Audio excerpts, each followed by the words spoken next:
चलिए ध्यान दीजिएगा, आज हम लोग जानेंगे जो कोशिका के अंदर केंद्रक होता है उसके बारे में। केंद्रक की संरचना जो होती है लगभग ऐसी होती है, जिसमें क्या होता है, केंद्रक झिल्ली। क्या होता है? केंद्रक झिल्ली। केंद्रक झिल्ली क्या होती है? तो केंद्रक के चारों ओर एक दोहरी झिल्ली होती है। तो इस दोहरी झिल्ली को ही क्या कहा जाता है? केंद्रक झिल्ली कहा जाता है। तो केंद्रक झिल्ली की परिभाषा क्या हो जाएगी? तो केंद्रक के चारों ओर दोहरी झिल्ली होती है। दोहरी झिल्ली है ना, एक अंदर से है, एक ऊपर से रुखरापन वाला है। ये दोनों मिलकर दोहरी झिल्ली का निर्माण करती है और इसी दोहरी झिल्ली का नाम दिया गया है क्या? केंद्रक झिल्ली। क्या नाम दिया गया है? केंद्रक झिल्ली। अब देखिए, इस केंद्रक के अंदर कुछ इस प्रकार के द्रव भरे रहते हैं। इस द्रव को कहा जाता है केंद्रक द्रव। जो खाली जितना स्थान दिखाई दे रहा है ना, इस खाली स्थान नहीं होता, इस खाली स्थान में भी एक प्रकार का द्रव भरा रहता है। तो इसी द्रव का नाम दिया गया है क्या? केंद्रक द्रव। क्या नाम दिया गया है? केंद्रक द्रव। जो ये खाली स्थान आपको दिख रहा है, ये वास्तव में खाली नहीं होता, इसमें भी एक प्रकार का द्रव भरा रहता है और इस द्रव को क्या कहते हैं? केंद्रक द्रव कहते हैं। कोई दिक्कत? अब देखिए, इसमें अनेकों छिद्र होते हैं, जैसे यहाँ पर, यहाँ पर, यहाँ पर, यहाँ पर, यहाँ पर, यहाँ पर और यहाँ पर। इस तरह का जहां जहां ये बीच में आपको दिखाई दे रहा है, एक प्रकार का इसमें छिद्र होता है, जिसको कहते हैं केंद्रक छिद्र। इसको नाम दिया गया क्या? केंद्रक छिद्र। तो एक केंद्रक में अनेकों केंद्रक छिद्र होते हैं। अब एक क्रोमैटिन जालिका, तो देखिएगा केंद्रक के अंदर जाल जैसी एक संरचना होती है। देखिए ये है ना, ये वाली, ये वाली, ये वाली, ये जाल जैसी संरचना होती है और इसी जाल वाली संरचना को कहते हैं क्रोमैटिन जालिका। क्या कहते हैं? क्रोमैटिन जालिका कहते हैं। अब देखिए, ये जो है यहाँ पर ये वाला, ये वाला और ये वाला, या ये वाले सारे जो रुखरापन टाइप का डॉट डॉट के रूप में दिखाई दे रहा है, इसको नाम दिया गया अंतःप्रद्वयी जालिका। इसको क्या कहते हैं? अंतःप्रद्वयी जालिका। तो हम जाने हैं इस दो प्रकार का होता है, एक होता है खुरदरी अंतःप्रद्वयी जालिका और एक होता है चिकनी अंतःप्रद्वयी जालिका। अब आइए हम जो ये परिभाषा लिखा है इसके बारे में जानते हैं कि क्या लिखा गया। केंद्रक किसे कहेंगे या न्यूक्लियस किसे कहेंगे? केंद्रक या न्यूक्लियस किसे कहेंगे? अगर कोई परिभाषा पूछेगा तो हम ये नहीं बताएंगे केंद्रक ऐसा होता, ऐसा तो नहीं कह सकते हैं। तो इसको बताने के लिए हम लोग क्या करना पड़ेगा? जानना पड़ेगा इसकी परिभाषा कि किसको केंद्रक कहेंगे। तो आइए जानते हैं केंद्रक या न्यूक्लियस किसे कहते हैं। तो देखिए क्या है, कोशिका द्रव में ये कहाँ होता है केंद्रक? कोशिका द्रव। कोशिका द्रव के बीच एक बड़ी गोल, ये गोलाकार है ना, ये संरचना आपको गोलाकार दिख रही है, गाढ़ी मतलब गाढ़ा जैसा संरचना पाई जाती है, जिससे केंद्रक या न्यूक्लियस। बात समझ गए? क्या है न्यूक्लियस? तो कोशिका द्रव में के बीच में एक बड़ी गोल गाढ़ी संरचना पाई जाती है, जिससे केंद्रक या न्यूक्लियस। आगे सभी जीवित कोशिकाओं में केंद्रक मौजूद होता है। याद रखिएगा, जितनी भी जीवित कोशिकाएं होती है उन सभी में क्या होता है? केंद्रक मौजूद होता है। अब यहाँ से आपको ऑब्जेक्टिव में कुछ क्वेश्चन पूछेगा, क्या सभी जीवित कोशिकाओं में केंद्रक मौजूद होता है या नहीं होता? तो क्या होता है? होता है। सभी जीवित कोशिकाओं में क्या होता है? केंद्रक मौजूद होता है। केंद्रक झिल्ली या केंद्रक कला, इसको केंद्रक झिल्ली और केंद्रक कला भी कहते हैं। न्यूक्लियर मेम्ब्रेन भी इसको नाम दिया गया, किसको? कोशिका झिल्ली को। कोशिका जो दोहरी झिल्ली होती है, सॉरी केंद्रक झिल्ली जो होती है कैसी होती है? दोहरी झिल्ली होती है। तो ये केंद्रक झिल्ली या केंद्रक कला या न्यूक्लियर मेम्ब्रेन, केंद्रक के चारों ओर दोहरी परत की झिल्ली होती है, जिससे केंद्रक झिल्ली या केंद्रक कला कहते हैं। तो ये केंद्रक के चारों ओर कैसी झिल्ली होती है? दोहरी झिल्ली होती है और इसी दोहरी झिल्ली को नाम दिया गया है केंद्रक झिल्ली या केंद्रक कला नाम दिया गया।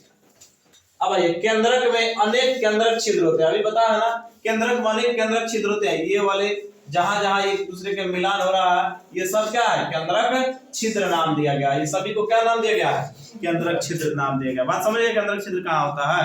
तो ये जहां जिस संरचना है, ये वाला, ये वाला, ये वाला, ये वाला, ये वाला, ये सभी को क्या नाम दिया गया है? केंद्रक छिद्र नाम दिया गया। तो एक केंद्रक में अनेक केंद्रक छिद्र होते हैं। कुछ कोशिकाओं में एक से ज्यादा केंद्रक पाए जाते हैं। कुछ ऐसे भी कोशिकाएं होती है जिसमें एक से ज्यादा केंद्रक पाया जाता है, लेकिन अधिकांश में एक ही केंद्रक पाया जाता है। अब आइए केंद्रक द्रव या न्यूक्लियोप्लाज्म। केंद्रक द्रव या न्यूक्लियोप्लाज्म। तो केंद्रक के अंदर गाढ़ा अर्ध तरल द्रव्य भरा रहता है जिससे केंद्रक द्रव या न्यूक्लियोप्लाज्म कहते हैं। तो इसके अंदर वो देखिए जितना खाली स्थान होता है ना, ये वास्तव में खाली नहीं होता, इसमें क्या भरा रहता है? केंद्रक द्रव्य भरा रहता है, एक प्रकार का द्रव भरा रहता है। वह द्रव कैसा होता है? तो गाढ़ा होता है और अर्ध तरल होता है, मतलब तरल पूरा नहीं होता, आधा तरल होता है, जिसको कहा जाता है क्या? केंद्रक द्रव्य कहा जाता है। अब ये क्रोमैटिन जालिका क्या होता है? Chromatin network. केंद्रक द्रव्य में महीन धागों की जाल जैसी रचना पाई जाती है जिसे क्रोमैटिन जालिका कहते हैं। तो देखिए केंद्र के अंदर ये संरचना पाई जाता है ना, जाल जैसा, इसी को नाम दिया गया है क्रोमैटिन जालिका। इसको क्या नाम दिया गया है? क्रोमैटिन जालिका। क्रोमैटिन जालिका क्या है? तो केंद्र के अंदर जो जाल जैसी संरचना पाई जाती है इसी को नाम दिया गया है क्रोमैटिन जालिका। कोई दिक्कत यहाँ तक? क्रोमैटिन जालिका किसके बने होते हैं? ये इंपॉर्टेंट क्वेश्चन है कि क्रोमैटिन जालिका जो है, ये जाल जैसी जो संरचना को दिखाई दे रही है धागे जैसी, ये किसके बने होते हैं? तो ये बने होते हैं प्रोटीन तथा डीएनए के। प्रोटीन तथा डीएनए के। डीएनए क्या है? डीएनए एक प्रकार का एसिड होता है, अम्ल होता है, जिसको कहते हैं डीऑक्सीराइबोस न्यूक्लिक अम्ल या acid. Deoxyribose nucleic acid. D से डीऑक्सीराइबोस, एन से न्यूक्लिक, ए से एसिड अम्ल। तो ये डीएनए जो बने होते हैं किसके बने होते हैं? क्रोमैटिन जालिका प्रोटीन तथा डीएनए के बने होते हैं। और डीएनए क्या है? डीएनए जो होता है अनुवांशिक लक्षणों को एक पीढ़ी से दूसरी पीढ़ी तक ले जाने का काम करता है। डीएनए क्या है? डीएनए सभी अपने माता पिता का जो गुण होता है, अनुवांशिक गुण होता है, उसको एक पीढ़ी से दूसरी पीढ़ी तक ले जाता है। मतलब मेरे डीएनए को मेरे आने वाले अगले संतान, जैसे मेरा पुत्र या पुत्री जो होगा, उसके संतान में अनुवांशिक गुणों को ले जाएगा कौन? डीएनए। अनुवांशिक गुण क्या होता है? जैसे बालों का रंग, आपके चेहरे का रंग, आंखों का रंग, आपके शरीर की बनावट, ये सारे चीजों को ले जाने का काम कौन करता है? डीएनए करता है। आपको चेहरे देख कर नहीं कितना लोग बता देता है कि आपके फलना, आपके पिताजी का नाम फलना है, वैसे बहुत लोग बता देते हैं कि नहीं? कैसे पता चलता है? आपकी चेहरे उनकी चेहरे से लगभग मिलती जुलती होती है, और उसको मिलाने का काम कौन करता है? डीएनए करता है। डीऑक्सीराइबोस न्यूक्लिक एसिड करता है, जिसके कारण आपको माता पिता के बारे में लोग जान जाते हैं। बिना आप बताए ही आपके पिताजी का नाम और डायरेक्ट बताया जाए कि फलना के बेटे हैं या बेटी। बात समझ गए? यहाँ तक किसी को कोई दिक्कत है? नहीं रहा? तो चलिए इसके कार्य के बारे में जानते हैं कि डीएनए सॉरी जो न्यूक्लिक होता है, जो केंद्रक होता है, न्यूक्लियस होता है, उसका कार्य क्या है, ये क्यों हमारे कोशिका के अंदर पाया जाता है। तो एक एक करके हम उसके कार्य के बारे में जान लेते हैं।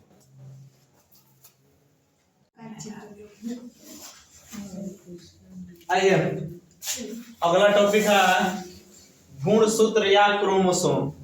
गुणसूत्र या क्रोमोसोम। देखिए ये बहुत ही महत्वपूर्ण संरचना है, गुणसूत्र और क्रोमोसोम।